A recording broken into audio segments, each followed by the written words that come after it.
Some of the best opportunities right now are in new construction. I'm a big believer, but some of the shiny stuff can really hide some of the challenges of new construction. I'm not here to scare you. I'm just here to have real conversations and get you to really understand what can be behind the scenes of new construction before you sign. And stick around to the end because I'm going to talk about one thing that I know nobody's talking about that has been one of the biggest issues for my clients before closing on their home.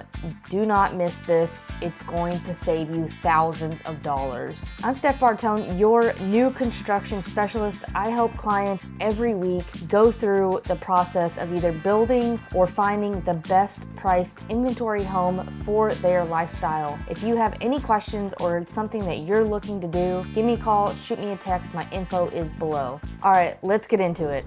All right, number one is cookie cutter homes. And let me explain. Most new construction all kind of seems to look the same depending on the price point, and some of the master plan communities some just have one builder, some have 1 to 2 builders, and the larger master plan communities have 5 to 7 builders sometimes in them. And honestly, depending on what you're looking for, what your future plans are, cookie cutter neighborhoods, and I say cookie cutter and I mean like, you drive down the road and a lot of them look the same. It's because like maybe they only had 1 or 2 builders build out all the homes, and so they only have 6 or 7 different floor plans, and that could be great for some people. Some people don't care about their neighbor's house looking the same, or maybe being in a smaller like boutique neighborhood. I helped a client sell their house at the beginning of this year, and it was a smaller community. There was not any real amenities to it. There was a playground, there was a basketball court. Now they were nearby a lot of stuff, like there's the city pool and the city parks and things like that, and they lived there for 3 or 4 years and they needed to sell. It was a little bit more difficult, I would say, because you're in a boutique community and you have to find the right client or the right buyer for that area, especially if you're surrounded by, say, a master plan community that's just right down the street and has multiple builders, and they also have opportunities for some incentives and lower prices. But there's some beauty to it. Some people like the smaller communities, it's walkable, it's nearby a lot of things. And then you've got the master plan community right down the street, and it's got tons of amenities, and it's got the parks and the trails, and HOA does tons of events for that. There's different neighborhoods depending on what you're looking for. Now, master plan communities can also look the same sometimes. There's a neighborhood called Sunfield that is a pretty budget-friendly price point if you're looking for, say like maybe you don't need a 3,000 square foot house. Now they have those, but they also have options because it's such a large community. There's 7,000 to 10,000 homes instead of maybe a few hundred homes. So the opportunity is, you just need to know what is your goal. What is your 5 to 7 year goal? If you're planning on moving in 2 to 3 years, then a huge master plan community that's being built out continuously by builders, and maybe they have another 5 to 7 years, and when you turn around and you're trying to sell your home, you're up against the builders, which is almost impossible, especially in a market that we're in today that's a buyer's market, and the sellers just don't have the upper hand right now, especially when you're up against new construction that can offer $10,000, $20,000, $30,000, $40,000 in incentives. So these are just some things to think about when buying new construction. You want to think about the floor plan. You want to think about where the location of your property is, and we'll go a little deeper into that here on the next one, but there's some really good things to think about when you're purchasing a new construction home that can help you stand out when you're trying to sell it. If you're in the 5 to 7 plus years of holding on to your home, then a master plan community that has new construction in it could work for you. But there is a kicker to that, and we'll get to it later on in the video. So number 2 kind of ties into number 1, but it is the resale strategy. And again, there are lots of opportunities in the new construction space, but right now we're going over what you need to pay attention to, how to really make sure that you're making the right investment. All right, so lot. There's certain things that you can't change when you're buying your house. Maybe you can change, you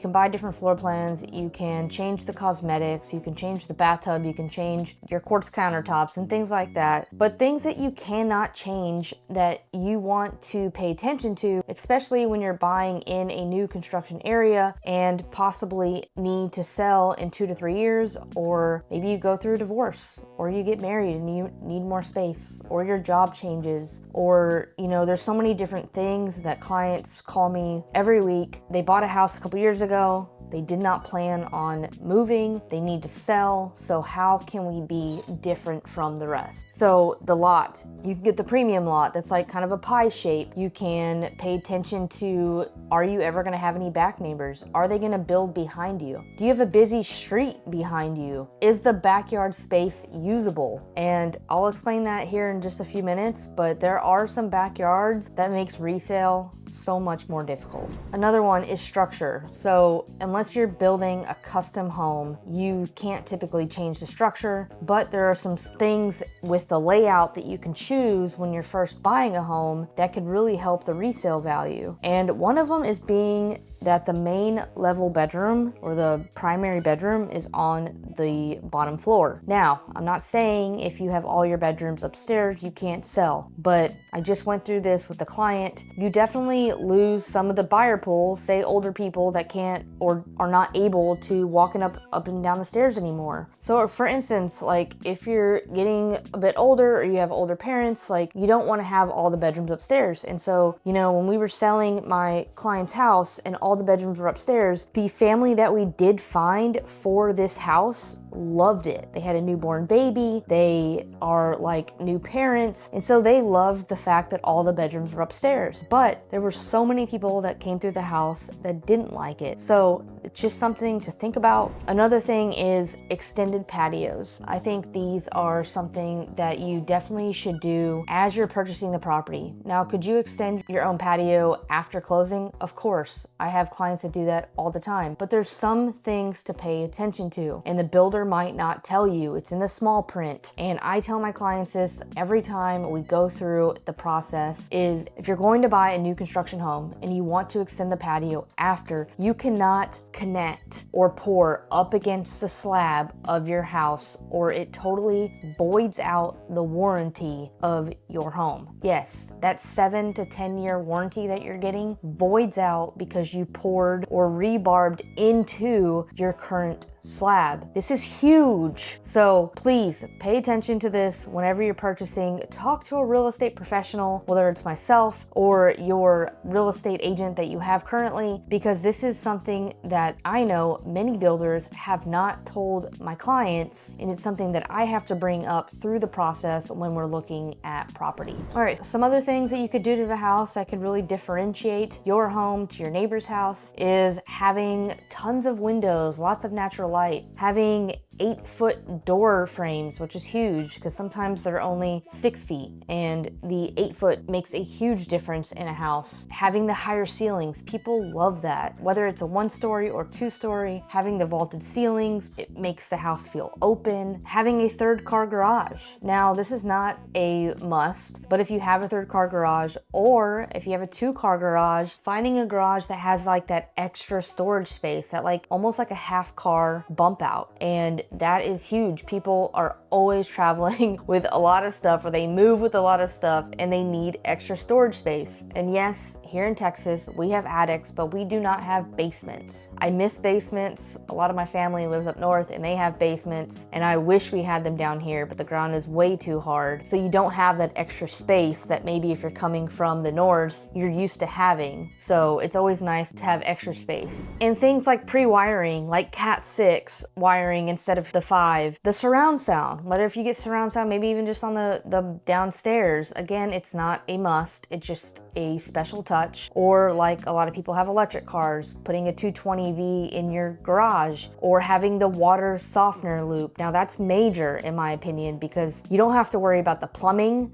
Like maybe you don't leave your water softener or it doesn't have a water softener currently, but having the water softener loop is such a huge thing. So it's easy to connect and you don't have to worry about how do I connect the plumbing and the extra cost that comes with it. And another great thing, and the last thing, is full gutters. Having gutters all the way around your house. Sometimes we get a mass amount of rain and it's great to keep the water away from the foundation, and depending how your yard is graded, it really helps keep the water off your siding and foundation. So these are just some great things to keep in mind when you're building or buying a house. How can you differentiate yourself from your neighbor to give it that resale value? And some of it doesn't have to be expensive. Again, you can get hard floors throughout, you can have some nice landscaping. There's different touches that you can do to make your house look different that doesn't have to be super expensive. I think covered patios is another one. Having a covered patio in Texas, in my opinion, is a must. I don't know how people have these houses, they have a cement slab and there's no cover.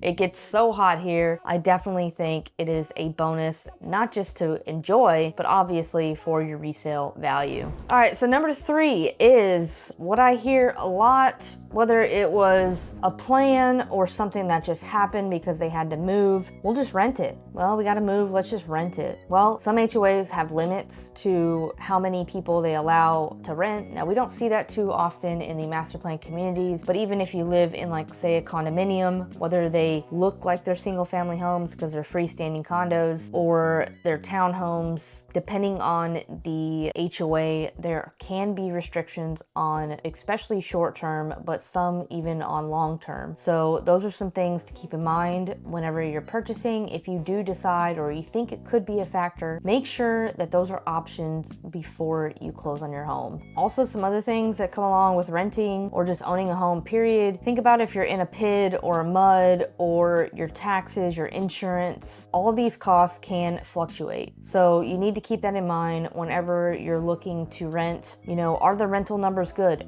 Is there a ton of activity? Say you live in a huge master plan community. I can name a few like Blanco Vista, Sunfield, Santa Rita Ranch, Avery Ranch. There's some really large master plan communities. Now, I just helped a client rent and we got their house rented in like 12 days with other houses active, but the key was they had a different property. It was unique. The backyard stood out, the layout stood out. So these are things to keep in mind though, is the cost of your HOA, all the different taxes, the MUDs, the PIDs, and everything else that comes along with owning a home. How active is the rental market in your neighborhood? Did the builder sell to a bunch of investors and so you are flooded by investors and now you have multiple rentals in your area? There are some smaller neighborhoods that are built by just one builder, and I'm not gonna just call them out, but some of these smaller, more affordable houses in certain areas of the suburbs have just like 1 or 2 builders, and these builders are really wanting to sell, and so they sell to investors. And so when you're looking to go and rent your house, whether you bought it for a primary residence or you had future plans to eventually maybe grow your family, and so you want to use it for a rental property, or again, your job changed and instead of selling, you plan on renting it. Well, these are some things to really think about. Have your real estate agent look at the area. Do you feel like it's an area that you could rent out for your current mortgage, or at least pretty close to it? So again, I have helped clients rent out their properties. Some we were able to break even. Some of them, they had last minute job changes and they're having to pay a few $100s out a month. Look, life happens. Life happens to all of us, and sometimes there's some things that you just can't avoid. So all I'm saying is just when you're purchasing, obviously try to do your best and have a professional help you look at the neighborhood, analyze the neighborhood, and see if it's something that works for you, not just for purchasing it at the time, but resale down the road. Number 4 is warranty reality. Now, new construction always comes with new warranties. It's one of the things why I really love new construction, and some of the reasons why I tell my clients to get new construction, or why people are just attracted to the new construction, because they're like, well, we won't have to fix anything. Everything's covered under warranty. That's true for the most part, but there are some small print items that are not covered under warranty. Now, most builders have a 1 to 10 warranty. That means first year, everything pretty much in the walls, and I wouldn't say like cosmetic, but say like your appliances. If your house settles and it starts to crack, the flooring starts to warp, or things like that that are not something that you can't prevent, those things are usually covered. But there's a kicker. Warranties suck. They're difficult to deal with no matter what builder it is. Some are better than others. Even on resale properties, I do tell clients, depending on their situation, that warranties can be good, because they do save you thousands of dollars, but they can be a huge headache. There are some builders that have better warranty systems than others. I would say, obviously, when you get into the higher end homes, like Highland Homes, even Perry Homes, Ashton Woods, obviously your custom built homes, the warranties can tend to be better, but across the board, they take forever. Whether you have to email them, you have to call them, they might come out in a few days, they might take time to respond, so you just have to have patience with having these warranties. Again, they are good, they protect you, but you need to understand how warranties work, because again, the builders don't tell you this, and that's why I highly recommend you work with a professional, because I make sure that my clients understand the warranty systems and so many other things that new construction doesn't share with you. Remember, these sales reps, they represent the builder. They have the builder's back. Yes, they send you the contracts and they, make sure that you get to closing, but they do not care if you get a third-party inspection. They do not care if you understand the warranty. They don't care if there was some small print in their 40-page contract that maybe you missed. So this is why they pay us to help you, so we can be by your side. So again, back to what I was saying, is that you usually have actually a 30-day warranty, which is like pretty much anything. Maybe there's like some paint mist, or something that just like the sprinkler system's not working, or a fan is not operating, the fridge went out, something like that. Like, they will usually come out and fix those things, and you've got a 30-day window to give them that list. And then you've got your year, and then you have your 2-year. Your 2-year is everything behind the walls. So electrical, plumbing, all the expensive stuff. I highly recommend when my clients buy a new build that they get an 11-month warranty, because whatever comes up on that warranty that's major and obviously not cosmetic, like if you scratch the wall or you scratch the floor, that's not on them. They're not gonna fix it. If your kids draw on your wall, sorry, they don't fix that kind of thing. But something major in that year period and in that 2-year period, they will do it. You just have to have patience. You got to put the work order in properly, and they will take care of it. And then, depending on the builder, you have a 7 or 10-year, or somewhere in between, foundational and structural warranty, which means it covers the slab, the foundation, it covers the structure of the property, the roof structure in the attic. And so if you have any issues with the house settling, or cracks in the foundation, or something wrong with the roof structure, all that is covered. And again, it's all through warranty. But there is a kicker. If you decide to update something with the electricity, or you decide to add a water softener, and so you're updating the plumbing, I highly recommend you speak to the warranty company to make sure that it does not void out your warranty. When you are messing around with the plumbing, the electric, the foundation, the structure of the property, you can easily void out your warranty. No ifs, ands, or buts. They will not take care of it. You lose out, you're done. So just make sure that you double check before doing any of that. And again, I am not here to scare you. I'm here to educate you and have you fully understand all the things you need to know before buying a new home. Number 5 is hidden costs. What do I mean by that? When you go look online and you're like, oh, I found a house, it's $520,000 to build this. Well, just so you know, most of the time, or almost all the time, they don't have the lot premium on that. So if you're wanting to build this $500,000 house that you see online, you also need to take in consideration what lot are you choosing, because lots can go anywhere from a couple grand to 100,000 plus, depending on, obviously the 100,000 plus are like the high-end custom built, you know, really large lots. But on average, you're looking from $2,000 to $20,000 for a home, no matter like if you're looking into that price range. So it's something to consider. Also, they might be offering like, oh, we'll give you $25,000 to the design center. Okay, that's cool, that's great. But at the same time, $25,000 doesn't go far. So really understand like, okay, what is the most important in a house that I can design without killing my wallet? And most of the stuff is your kitchen, your bathrooms, flooring, the more expensive things that you don't or can't change without spending a ton of money. And then also lender incentives. Builders have all these lender incentives, but you need to understand and make sure there's not like a small print of, oh, 4.99% interest rate, but it's only for your first year. It's not a fixed rate. It's a temporary rate buy down. So these are things to look out for. Also, often you go into these builders' houses, you go into the model home and they've got blinds and they've got all these beautiful appliances and they've got all ceiling fans in every room. And then you go buy a house and you see this house and you're like, oh wait, this house doesn't have a fan in every room. This house doesn't come with blinds.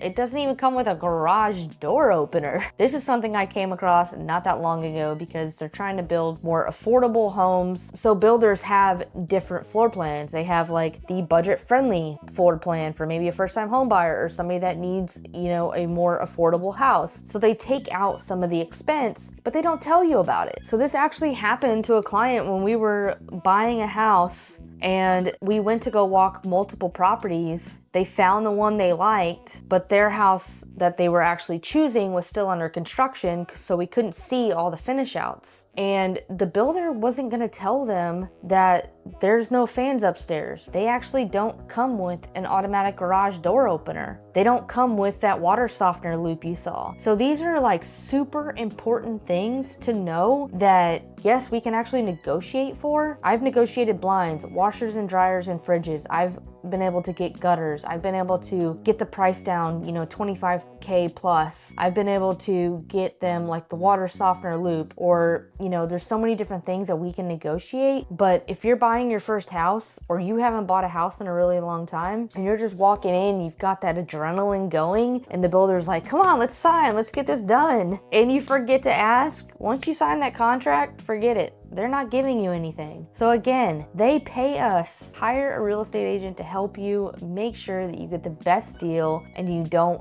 miss a beat. All right, number 6, construction zones and amenity timelines. This is important to know because say you are buying in a new construction area, it's only in their first couple phases. Let's say they have 5 years to build out the rest of the community and you're only planning on living there for 2 to 3 years. They may not have plans to build that pool or the playground or the splash pad or that pickleball court they told you about for 2 years. But you see the sign that's like, oh, pickleball court, it comes with this amazing resort style pool. But you actually don't get access to that if you only plan on living there 2 or 3 years because the build time is way down the road. But you pay for it in your HOA fees. So these are just questions to ask. These are things to know.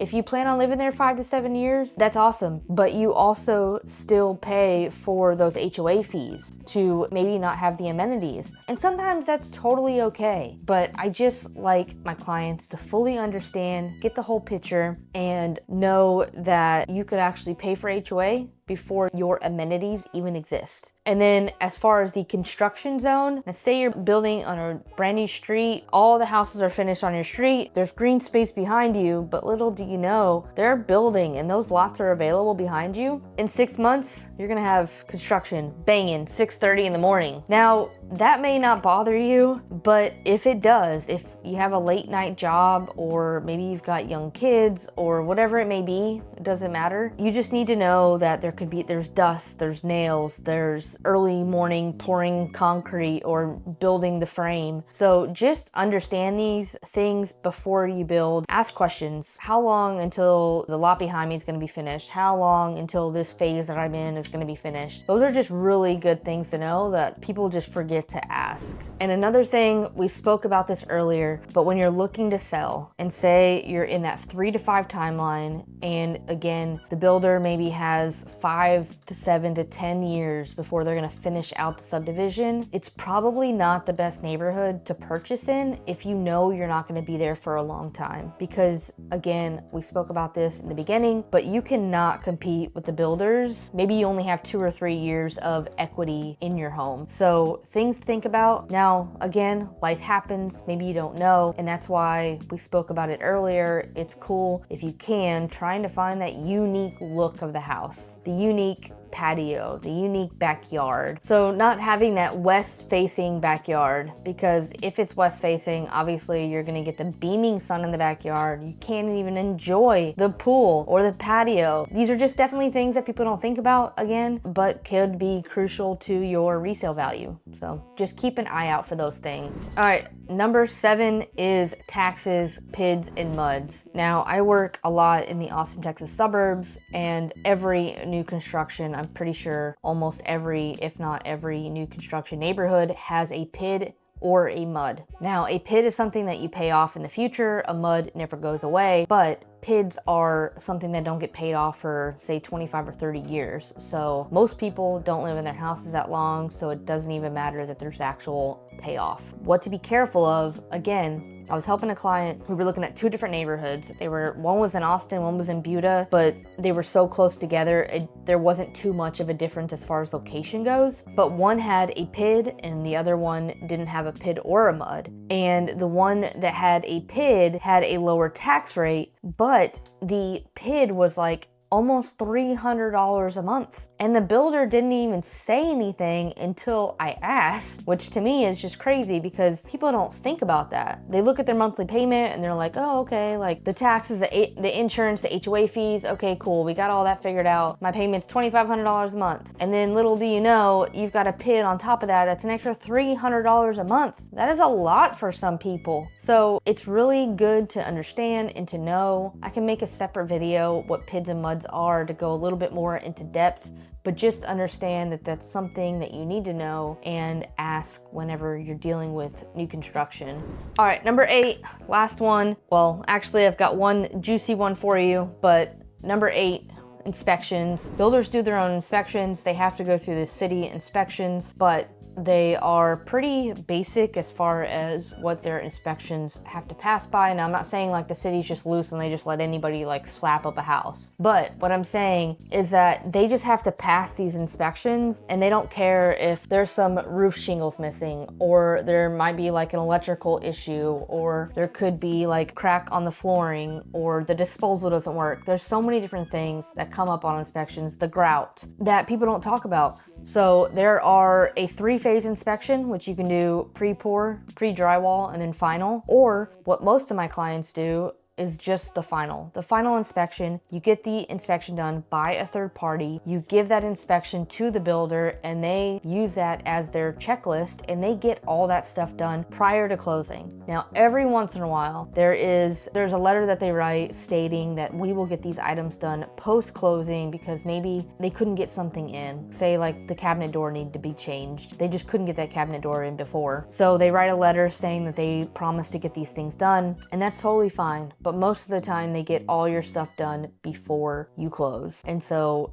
there's no harm into doing a third-party inspection. There's multiple different inspections you can get done. The 2 that I advise is the full final inspection and an HVAC inspection. And I'm gonna tell you why in just a minute. So these are things to know. It costs about $400 to $600 to get these done. It can cost more depending on what more, like if you need a pool inspection, a septic inspection, you need an HVAC inspection, you need different inspections, they add up. But a third-party inspection usually starts between between the $400 and $600 range. All right, so we've gone through a lot, but I really hope this helped. And the last thing I wanted to mention is one of the major issues that we're seeing in new construction homes, and even a friend of mine that works in the HVAC area, he sees this problem constantly. I've had 2 or 3 clients buy a house. The HVAC system was not the proper size. So say the house is 2,500 square feet, it needs a 4-ton unit, and they put a 3.5-ton unit in. And the airflow is not circulating properly, say in the upstairs. So the unit is not big enough to push the amount of air through the ducting system. Maybe it doesn't have the right return air vents. It doesn't have enough air vents coming through the house. This is a huge issue. But if you get an HVAC inspection and you show the builder that this house did not have the right HVAC system installed, I will help get my client and make sure that we get the right HVAC system in the house. Now again, I'm not here to scare you. I'm just sharing real stories from real clients that have actually came across this, and I see this more than I wish I did. It doesn't happen in every house, but it does happen quite often, especially with how quickly they're building these houses nowadays. It might just be a half-ton, or it could even be a full ton off. But one of my clients that bought a house a few years ago had to go through a full lawsuit with the builder, and they finally upgraded the system, but it was a headache. It cost so much time, and the builder finally put in like the top of the line system, but it could have been something that may have been avoided if they knew prior to check that, get the inspection done, and get that paperwork to the builder before closing. So again, just something to be aware of, to pay attention to, and to really understand. All right, bottom line, I'm not telling you not to buy a new construction house. Most of my clients buy new construction. I mainly only work in the new construction space. Now I do work resale sometimes, but I am here so you can buy smart. Know the red flags, run the numbers, and let's just make sure that your house fits your lifestyle for whatever the future holds for you. All right, so if you're looking to buy or sell or invest in the Austin suburb area, I'm your girl. I'm Steph Bartone, your Austin local realtor. I'm happy to help you not have to make these mistakes, be by your side, and find the right house for you. So call or text me, there's a link below, or you can schedule a Zoom call. Let's make your next move a win, and I'll see you on my next video. Peace.